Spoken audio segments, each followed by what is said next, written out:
Good afternoon, everyone. My name is Preet Bharara, and I'm the United States Attorney for the Southern District of New York. After an 18-month investigation, we are here this afternoon to announce the filing of criminal charges against General Motors Company related to the company's failure to disclose a safety defect from its regulator and from certain purchasers of its pre-owned cars. At the same time, this office and GM have entered into a deferred prosecution agreement to resolve those charges. As part of the agreement, GM has agreed to pay a $900 million penalty or forfeiture. GM has agreed to the appointment of an independent federal monitor for a period of 3 years, and GM has made critical factual admissions. The monitor will be tasked with ensuring that GM's public statements about safety are accurate and that information related to recalls is shared appropriately within the company. The $900 million penalty that GM has agreed to pay is, by the way, in addition to the hundreds of millions of dollars the company has already agreed to pay to families of victims through a victim compensation program established by the company. That program has provided some measure of compensation for the tragic consequences of this safety defect. Together with the penalty imposed by GM's regulator, its total financial payments now exceed $1.5 billion, and that number is going up. The appointment of a federal monitor will ensure continued government oversight targeted at the issues that led to the tragedies that occurred here in the first place. In a case like this, as I think you'll agree, a case about public safety and about life and death, continued oversight is absolutely critical. So the resolution, as I said, includes detailed factual admissions by GM. The statement of fact details how GM designed an ignition switch for the Cobalt and other compact cars with such low torque that it could slip out of the run position into accessory or off while the car was driving. Cutting power to the engine also cut off power to the front airbags. So if the key slipped out of the run position during a crash, the driver and front passenger could lose the protection of those airbags. Now, GM knew about this low torque ignition switch for a long time, from the early 2000s, shortly after it was first installed. But it didn't fix the problem back then because GM personnel completely missed the connection between the switch and airbag non-deployment. They didn't then view the torque problem as a safety issue. In 2005, the company even assured the public that it wasn't a safety issue. Then, not until 2012, did they realize it was a safety issue after all, but they did not disclose it at the time they discovered that connection. GM's criminal non-disclosure of the safety defect lasted almost 2 years. Meanwhile, at least one person died in an accident related to the defective switch during that time period. Our investigation of this matter began in February of 2014, shortly after GM disclosed that certain of its older cars had a defective ignition switch that caused the front airbags to fail to deploy during crashes. The company acknowledged that the defect was connected with 13 deaths and many serious injuries. It has since acknowledged 2 more associated deaths. Now, as you can imagine, this has been a deeply difficult case, most especially for the families of the victims who died in GM cars. Deeply difficult. For us, it has been a challenging case for the agencies, for the prosecutors, and for me. As part of our investigation, we reviewed hundreds of thousands of documents. We interviewed scores of witnesses. But that's not why this case has been so challenging.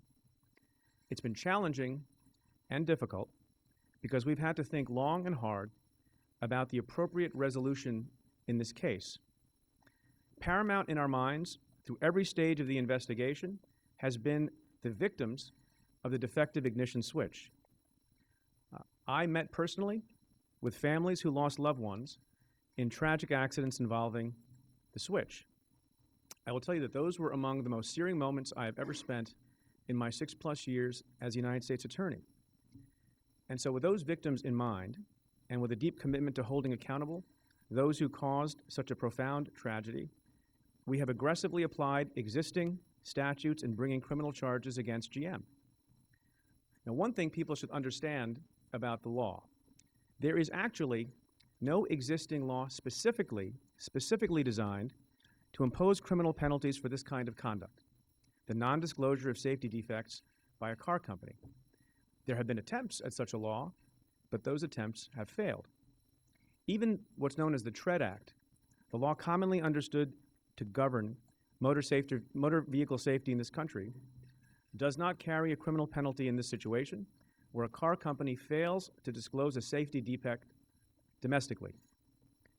So given the lack of a particularized criminal statute, we have looked at broader statutes of general application, namely false statements and wire fraud.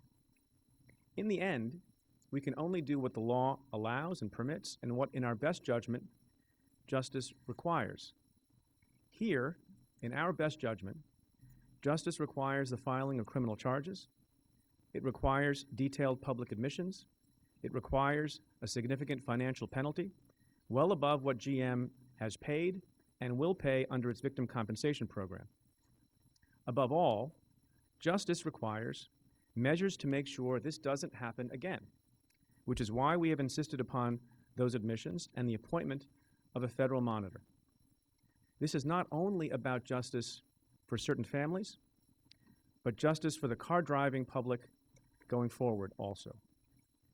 In this case, we have agreed to defer prosecution of those charges, notwithstanding the bad conduct here, for several reasons.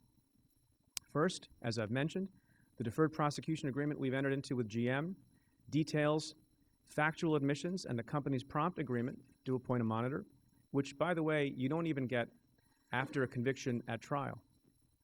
Second, from the moment that top management came forward to disclose the defect in February of 2014, the company's cooperation and remediation have been fairly extraordinary. It conducted a swift and robust internal investigation. That doesn't always happen, I can tell you.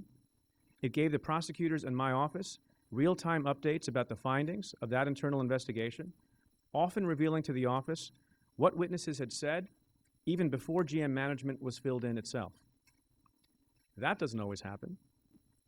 GM got rid of a slew of employees, I believe 15, who were involved in the recall process that failed so miserably in this case. That almost never happens.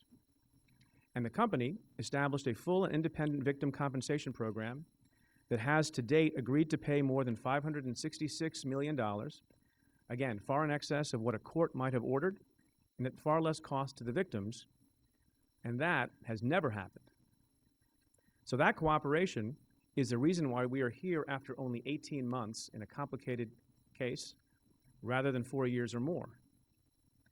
To be clear, good behavior after the fact does not absolve GM or any company of responsibility. But companies should be encouraged to act as GM did here to help the truth come out faster, to help victims' families get compensated earlier, to weed out the bad actors faster, to do everything they can to make sure tragedies like those that unfolded in this case never happen again. Now, with respect to this case, the investigation continues. I am not necessarily saying that charges will be brought or won't be brought against any particular individual. We have made determinations as to some, but not as to all. What I can say is that there are challenges, legal and factual, in cases like this. We have to examine the role of any particular individual within the company, the person's duties and specific responsibilities, the timing of his or her action or inaction. There are some people, as you might imagine, who had knowledge but did not make any disclosure, either to a regulator or to the public. And there are other people, as you might imagine, who made disclosures but didn't have any knowledge or didn't have complete knowledge. In those circumstances, any lawyer will tell you criminal intent can be hard to prove. So it is not always possible to bring a particular kind of case, but I can say that if there is a case to bring, we will bring it, and I think I can fairly say that no office anywhere in the country has prosecuted more individuals for white-collar offenses than this one. As for today's resolution, our unprecedented criminal cases in this area, in the auto industry, have had a significant impact. I think that's undeniable, as noted by some of the newspapers represented here today. Ask anyone at the Department of Transportation or in the transportation industry, and they will tell you that these cases have been something of a watershed. Because of these cases, there have been more recalls, there has been more attention to safety, more attention to transparency with regulators, and more focus on how to keep the driving public safe. This resolution and this case furthers that effort. Now, we didn't get here all by ourselves. I want to thank our many partners in this case for their hard work over the last 18 months. I want to thank the FBI, represented here today by Diego Rodriguez, the Assistant Director in charge of the New York Field Office, the Department of Transportation's Office of the Inspector General, represented by its Principal Assistant Inspector General for Investigations, Michelle McVicker, Special Inspector General for the TARP, represented by Inspector General Christy Romero, and NHTSA, represented by its Deputy Administrator, Blair Anderson.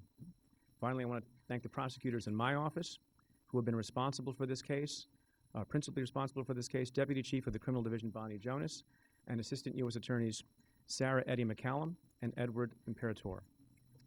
Now I'd like to call to the podium Diego Rodriguez of the FBI. Thank you, Preet. Good afternoon. The FBI is proud to stand beside our partners to announce criminal charges against General Motors. No longer can this company's responsibility remain covered behind pure civil liability. As noted in the deferred prosecution agreement, GM admits to not only failing to disclose a safety defect to the National Highway Traffic Safety Administration, but also to misleading U.S. consumers about the same defect. Although we cannot put a mandatory value on the lives lost, we believe the previously noted agreement, which includes a $900 million financial penalty, is a fair and just consequence for corporate criminality. This penalty is meant to deter decisions that look to benefit the corporation at the expense of personal harm. We will no longer accept a business culture where expediency and the bottom line are put before the safety of people. General Motors can no longer hide behind the corporate veil. They are now accountable for their actions. Many thanks, as always, to our partners in this and so many investigations: U.S. Attorney Preet Bharara, National Highway Traffic Safety Administration Deputy Administrator Blair Anderson, Department of Transportation Office of Inspector General, Principal Inspector General Michelle McVicker, and SIGTARP Special Inspector General Christy Romero. I would also like to thank and congratulate our corporate fraud investigative team that worked together on this case from all the agencies herein. Thanks. Now I'd like to call to the podium the Department of Transportation's Michelle McVicker.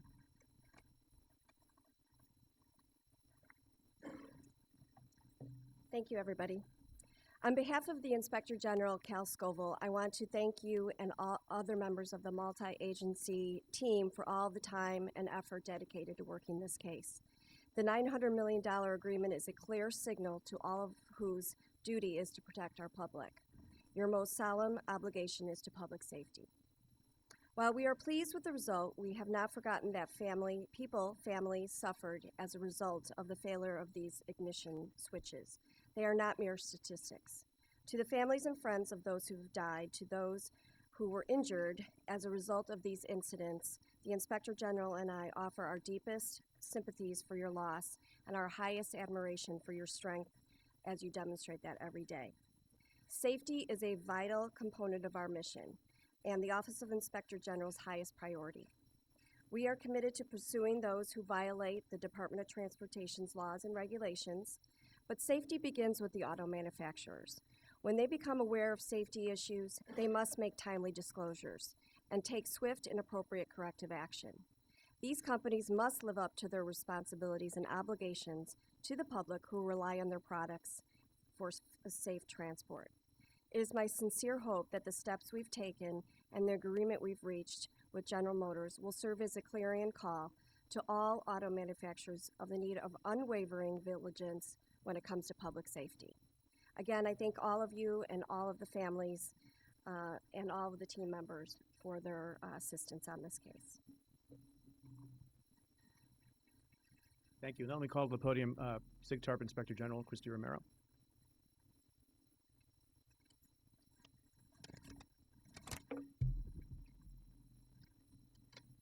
I'm Christy Goldsmith Romero, the Special Inspector General at SIGTARP, which is a law enforcement agency that investigates crime related to the bailout.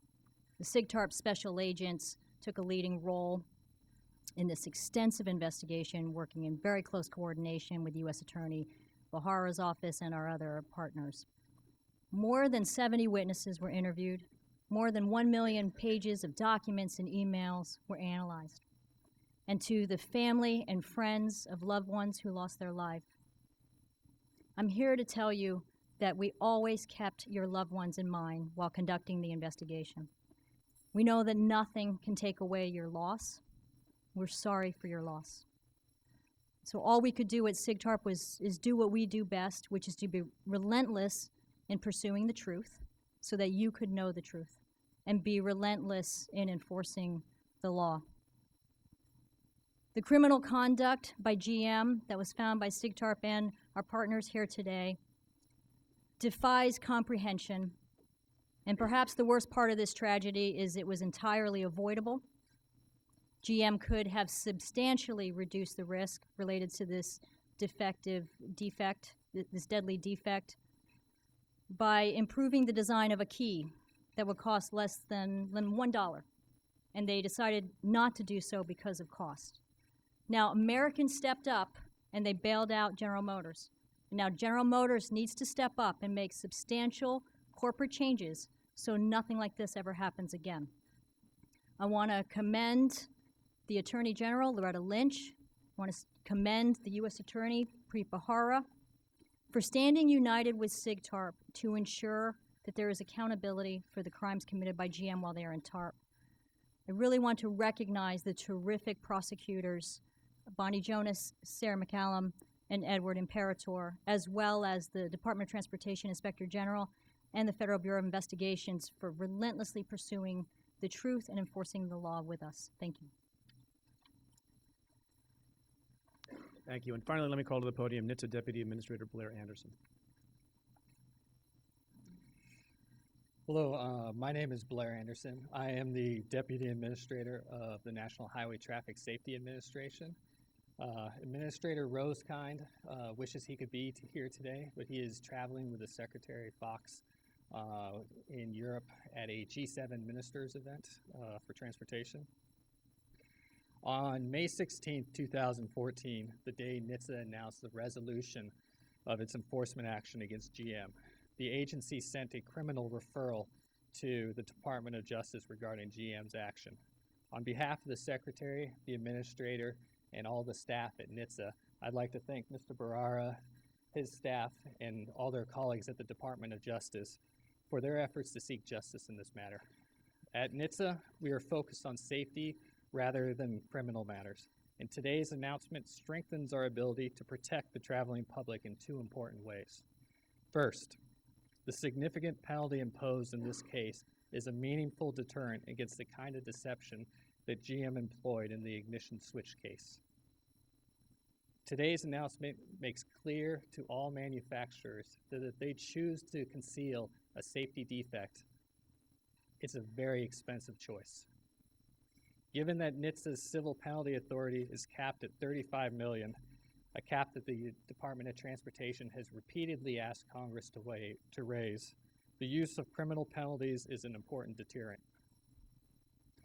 Second, the size of the penalty is not the only powerful message of today's announcement. The decision of the Department of Justice to charge GM with engaging in a scheme to conceal a deadly defect from its U.S. regulator, us, NHTSA, is a strong reinforcement to NHTSA's safety efforts. The Motor Vehicle Safety Act's criminal provisions are limited, which makes DOJ's ability to invoke its criminal authority all the more powerful. This should leave no doubt with all manufacturers. If you choose to intentionally conceal a safety defect, it's a criminal offense. No enforcement actions or penalties, civil or criminal, can mend the families that were torn apart as a result of GM's ignition switch incident. What we can do and what we must do is use every tool we have at NHTSA to improve safety going forward. NHTSA is actively using the lessons of this episode to improve our internal processes and systems of identifying and addressing safety defects.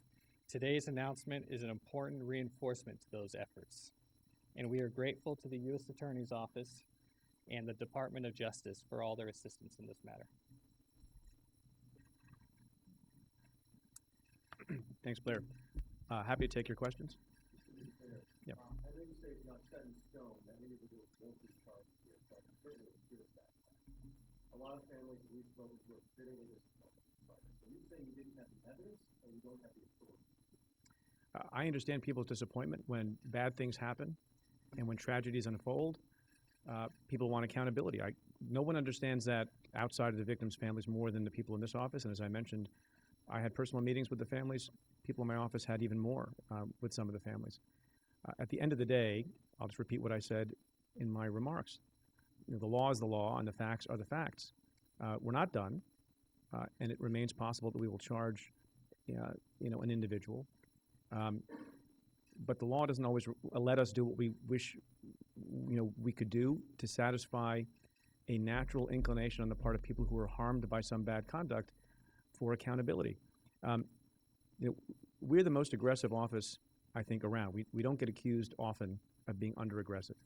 So if there's a way to bring a case like that, we will bring it. But there are challenges, as I described, in bringing a case against a particular individual. The responsibility for being forthright and for making disclosures about safety defects fell to the company. The regulations and the laws make that a responsibility of the company.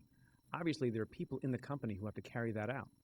But it turns out to be the case sometimes, and I'm speaking generally about cases, that a particular person may have had only partial knowledge and contributed in a chain of actions and disclosures and non-disclosures that led to something bad happening.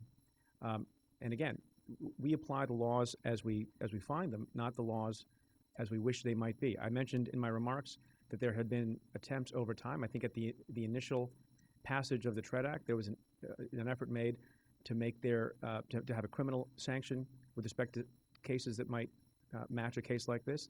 I think at some point, and people forget also, I think, that it's not the case that it's actually a criminal violation to put into the stream of commerce a defective automobile that might kill people. The crimes that we can charge are based on laws that actually exist. There was once upon a time, give me another second, there was once upon a time, I think someone made an effort to make it criminal for someone knowingly to put into the chain of commerce a defective automobile. In other industries, there are, violations that arise from facts like that. That's not the case here. So I've been the U.S. Attorney for 6 years. There's a lot that doesn't shock me because I've been doing this for a long time. There are gaps in the law in a lot of different places. It's interesting. There's a lot of discussion about overcriminalization in some contexts. I don't see a lot of overcriminalization in this context. Yeah.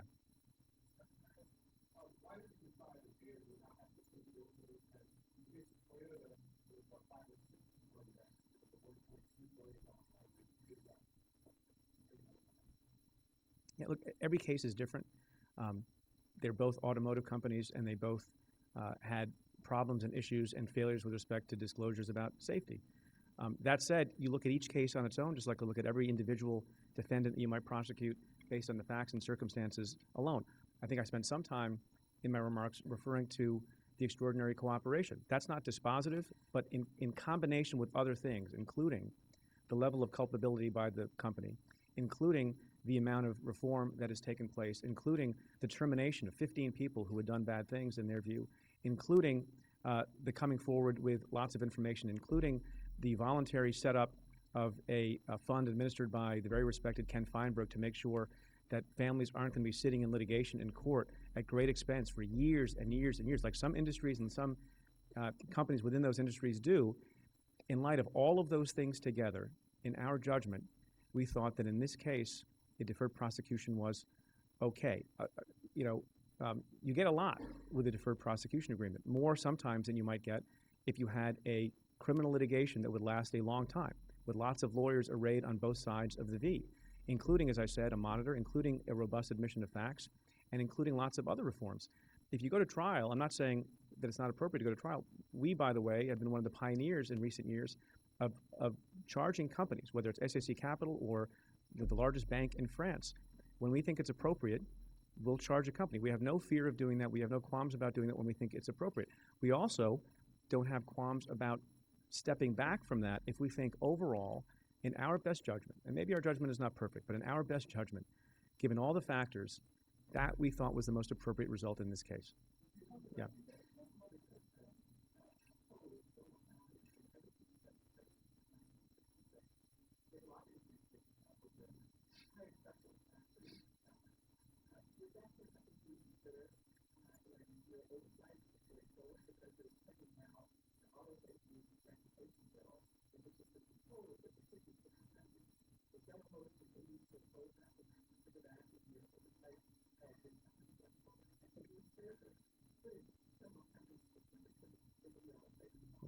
I used to work in the Senate once upon a time, and I had a professional view about what laws should or should not be amended.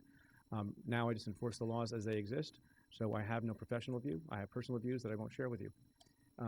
I do think that there are lots of other folks who are in a better position, who are not merely prosecutors, to decide what should happen with a particular law and how a company should be treated if it decides to oppose a particular kind of law. And I think I would leave that, because we have our hands full, to the Senate and to the House. Yeah.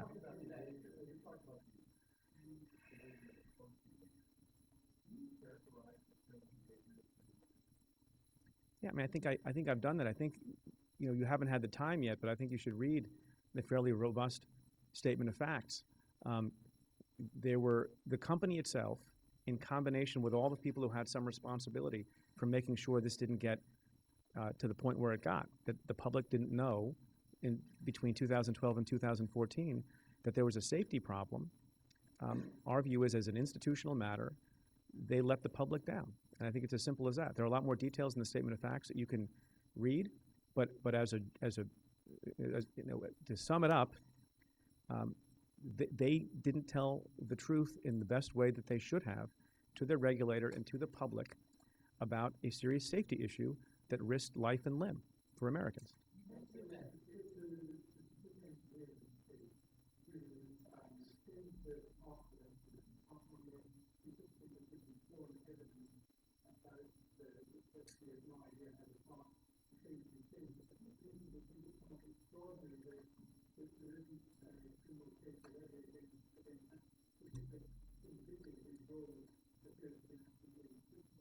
Yeah, as I said, we have made determinations as to some, but not as to all. And I'm not going to go into chapter and verse with respect to each individual. And I appreciate what you're saying.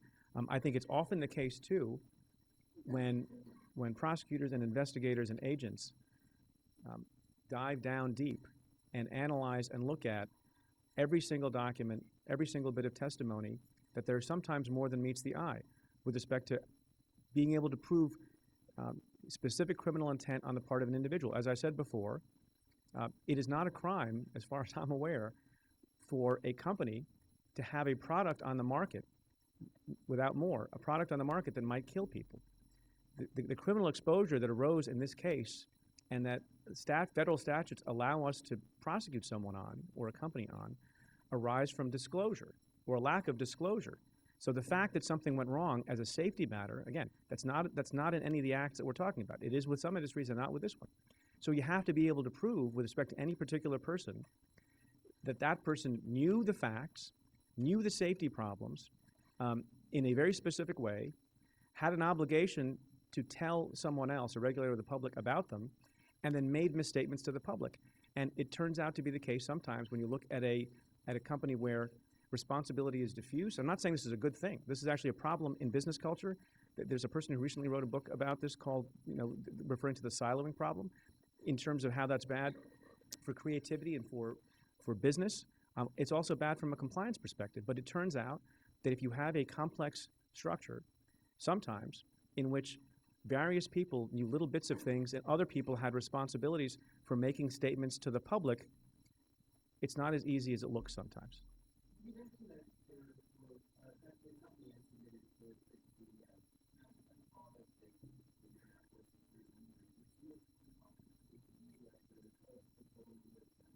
You know, there is a lot of debate and back and forth with respect to how many people died and what the specific causation was, because in some circumstances that's hard to prove as a definitive matter. What I can say is the company has taken responsibility for 15. They have set up a compensation program led by, I said, by the very respected Ken Feinberg, who I think puts the number who should be compensated without having the whole back and forth scorched earth litigation in court at 124. The most important thing from our perspective is that we are dealing with the company appropriately, and that through whatever process, people who are deserving of compensation, even though they can never be fully compensated, will get compensated.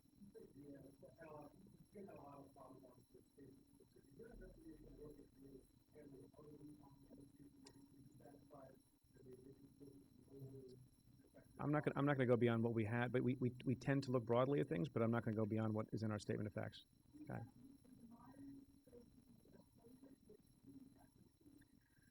The person has not been determined yet. We lay out in the deferred prosecution agreement, which I think is being distributed, the procedure by which that's done. It's done in consultation with us, as we've done in many other cases, and that'll be done as soon as possible. Thanks.